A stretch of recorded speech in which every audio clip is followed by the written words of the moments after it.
Well, we're going to give this a whirl for the second video, and hopefully the audio is better than the second half of that first one.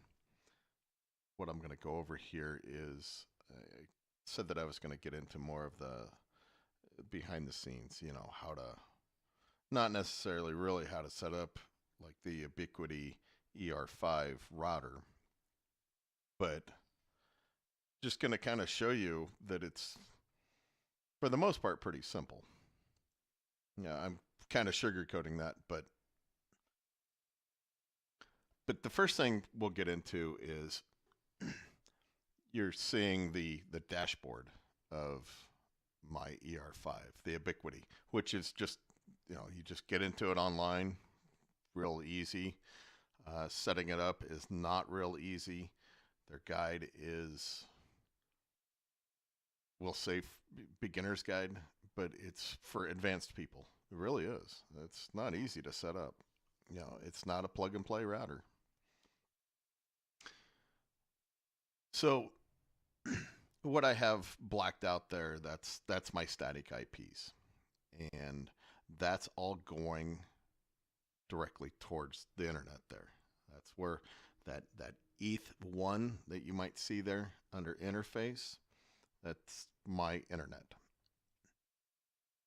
So you just basically put them all in, manually put them all in.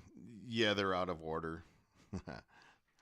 I should have set them all up at once, but I didn't because I didn't have all of them at once. I didn't need all of them at once when I was first setting this up. And then when you look a little down below, you'll see ETH3 under interface.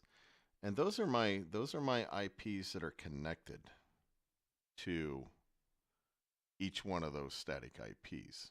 Now this is all going to be out of order too, and it's kind of stupid how I have it, but unfortunately that's how I do have it. You'll see on switch 0. Switch 0 is actually my home network, which, because like I said in my last video, I do have a big house, so I have a mesh system.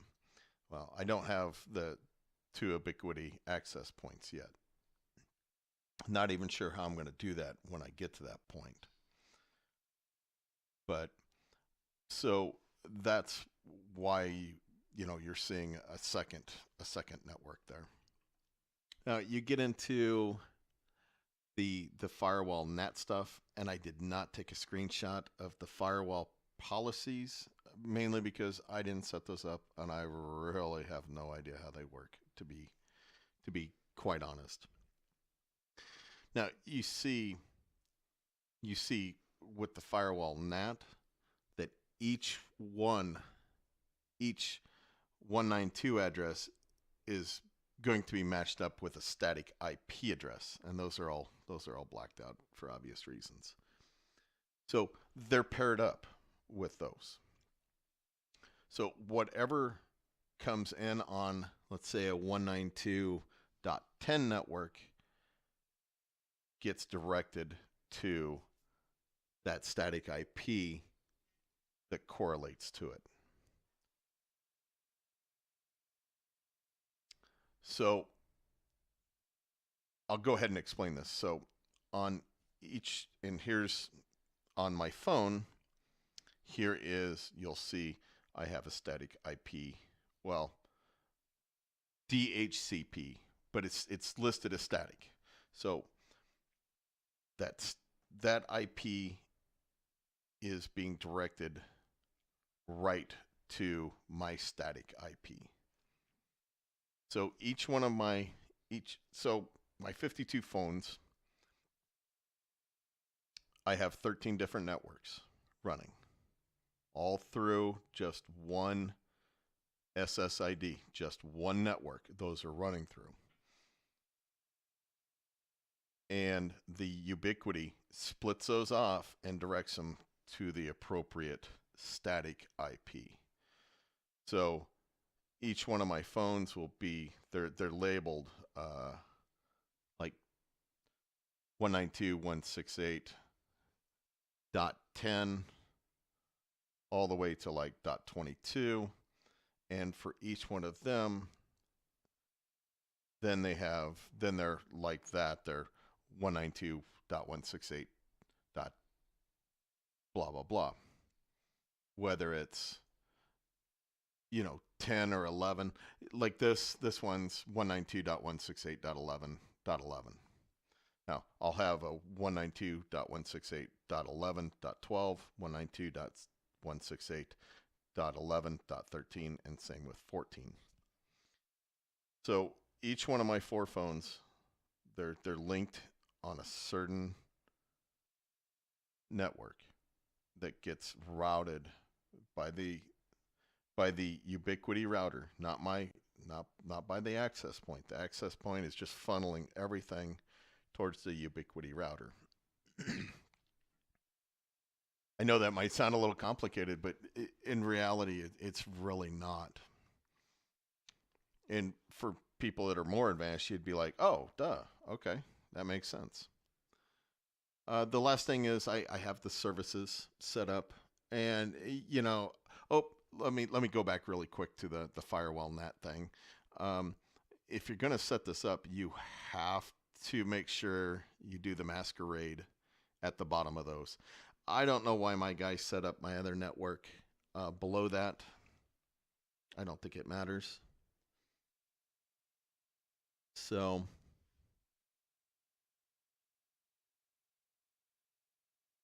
onto the services. This was the other section that I set up, and these are just directing the networks. And I really don't understand this part. I just know it works. Unfortunately, a lot of this networking stuff on the Ubiquiti, I understand it. I just did not set it up myself. I mean, I set up quite a bit of it myself, but not the first time. Now, I can't really tell you exactly how it works, but I can tell you that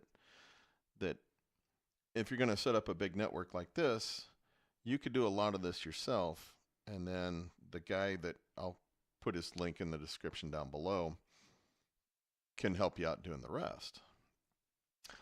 You'll also see at the top where you might see the CLI. That is command line interface, and that's where he went in and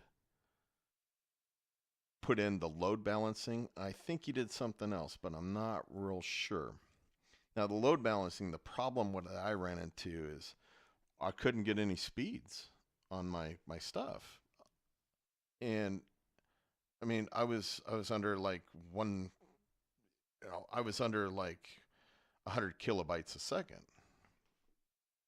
And it was just terrible speeds. So he went in and tinkered around in there and got my speeds to where they should be. And I'll show you more about my speeds on the next section.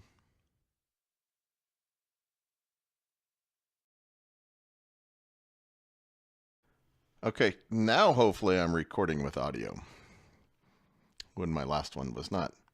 I kind of caught this at the right time here to kind of show you. It's showing that my network is having issues, but I don't really think it is. And if it is, I'm not worried one bit, because it'll just come back. One thing you'll see right here is I'm connected on to 44 for my 5 gigahertz band, and then the channel 11 on my 2.4 gigahertz band. This is the Unify controller, and it was kind of a nightmare to set up. I just didn't understand it. I had a lot of problems getting to it to begin with. Hopefully other people will have an easier way of getting to it. Basically you have this little program, and then the program directs you to this website that you log into. I don't understand why it's so complicated. So that being said, you see my network, it popped back up into good status. I don't think I've ever gotten into, maybe have gotten into the 90s some, but that part doesn't even matter. Here are my clients. Here's all my phones. I generally have them sorted by their IP addresses, so I can, if something, so I can generally, take a look to see if I'm missing one. Now, what I also do is I'll sort by their activity level, and like this guy is showing no activity level. I'm not even worried about that one bit. Odds are it's just doing where Cashmagnet just sits there and says, if you don't see any activity going on, that's what's going on with it. And this is activity like in the last 5 minutes. So you see some of them, the bigger ones down here. And I forgot to turn off the little thing for my mouse. So sorry about the yellow. I know that's kind of stupid. You'll also see here that there is a number of 2.4 gigahertz phones. Unfortunately, I need to really just set up another network on here, just one for the 2.4 gigahertz band. Right now I have 24 on each band, and that's because of, if you don't limit the number to each band, what will happen is all these 5 gigahertz phones will populate the 2.4 gigahertz band, which makes absolutely no sense. I don't understand why that happens, but it does. So I have around, I think I have around 19 phones that are 2.4 gigahertz. Over time, I'll basically just get rid of them. They're the Majesty Pros and the Aristo ones. This network struggling there, that phone, not worried about it one bit. It'll just come back. I'm not sure. I have done some reading, and they say this is buggy and might not actually be telling the truth. So if you see those, they've had activity in the last 5 minutes. So I generally don't pay attention to this. I may be fired up when I first get online in the morning.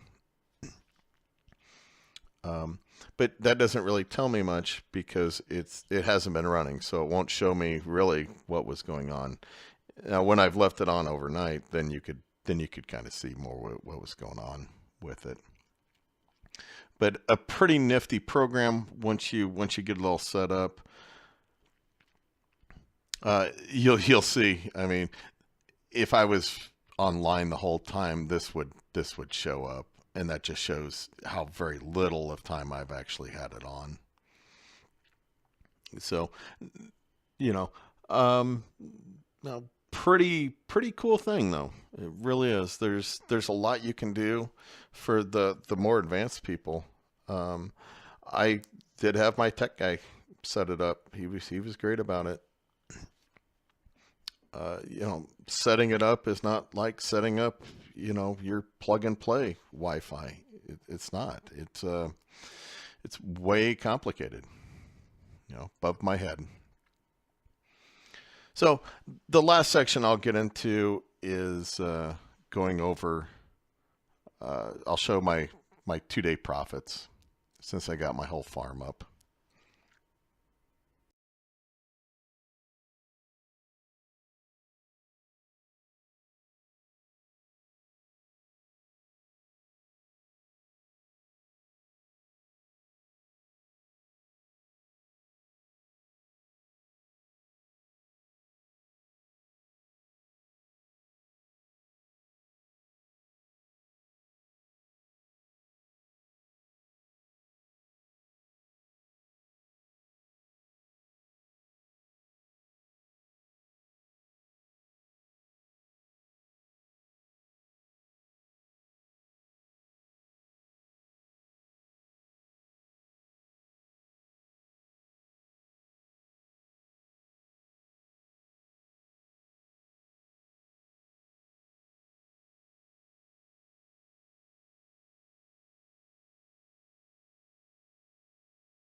Here's the last section I'm going to go over is just showing, my profits.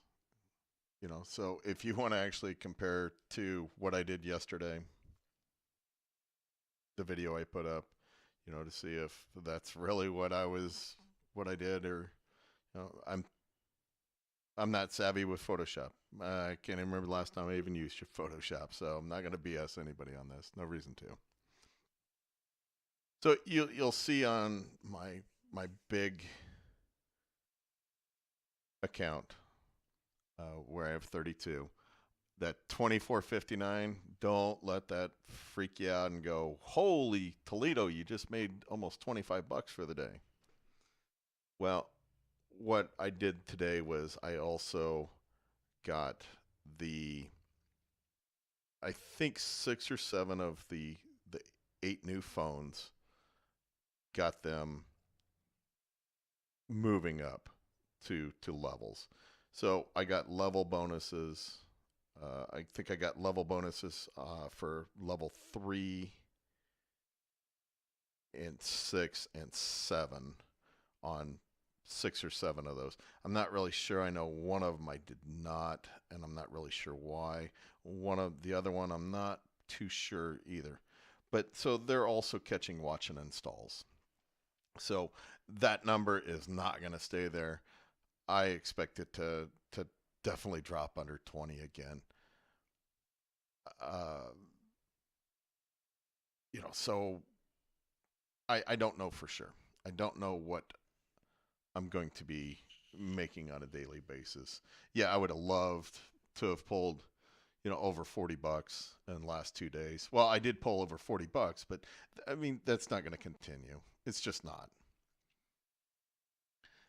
Then you get into my second account here, and it's pretty close to what I made yesterday, and uh, I'm fine with that.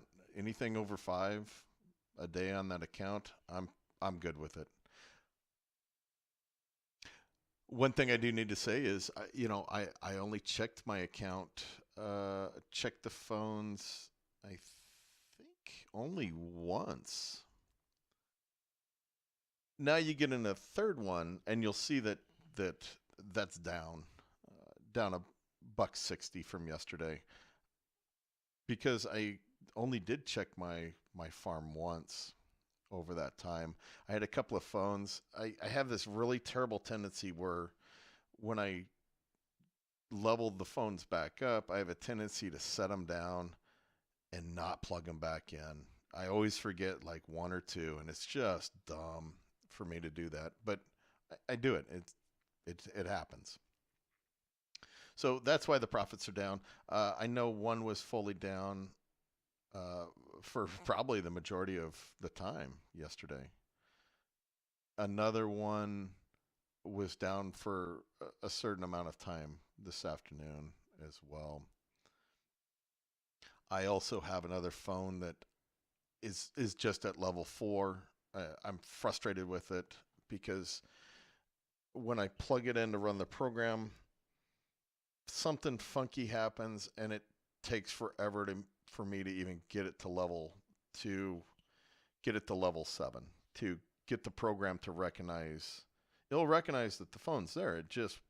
And it will install, but it won't finish installing on the phone. So I basically given up, and what I'm going to do is just slow level it, and then once I get to level 6, I'll just call it good. The last thing that I'm going to show you is, I know during the video yesterday, the audio in the second half was pretty crappy. So I'll go over this again with my expenses.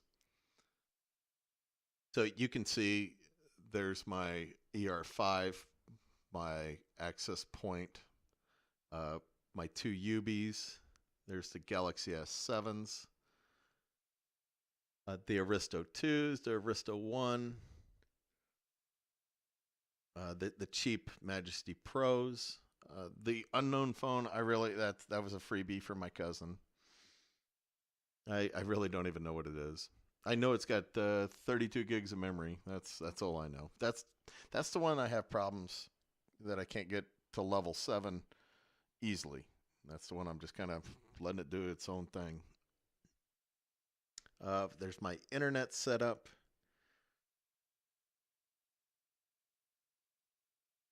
So I do have 4 months of internet thrown in there. What it cost me extra. I threw that in there because I was paying for it, but I definitely was not using all of it. You know, most of that time I probably did not have more than 16 phones online. Bought some cheap Chinese cables. Won't do that again off of eBay. I will probably spend some decent money on some decent cables the next time I actually buy cables. What's not included in there, or maybe it is no, it's not. Is oh, actually, yeah, it is. Is the what I paid for my tech guy to help me set up my stuff. He charged me $200. I did throw him an Amazon gift card because he went over and above. I mean, he really helped out. I'm probably going to send him a few more as well. You know, the months roll by. I mean, the guy was fantastic, and hopefully some of you people that want to do a big setup like this uses him. Very nice guy. Very nice guy. You know, I gave him full access to my computer. I gave him full access to, my routers, and no issues. When I had him help me out, I paid him half up front and then half afterwards. It worked for both of us. I put enough trust in him, and he didn't blow my trust on the deal, which was great. So, shout out to you, Josh, if you're actually listening. Appreciate it. So, hopefully the quality of this video was better than yesterday, and hopefully you all learned a little bit more of, what's behind the scenes of, quote unquote the biggest Cashmagnet farm out there. I know I probably skipped over a lot of stuff. Some of the stuff I just don't understand. I can get you to certain points, but there's a lot of other things I don't have the knowledge on. That's where Josh was so handy, so helpful. So hopefully that explains a little behind the scenes stuff for you guys. If anybody's going to get all wild and crazy and build a big setup like this, it's not going to come cheap. But a lot of you have a large quantity of phones. Even the Majesties. You can throw a whole bunch of Majesties online, and they're gonna pay for your internet at least. If you go, a business account like I did with the 13 IPs,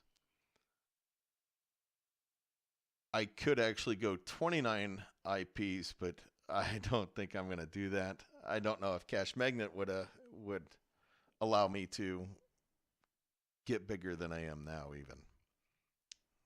So hopefully this helps some of you out to understand what it's going to take. So good luck to y'all. Hope you enjoyed the second video.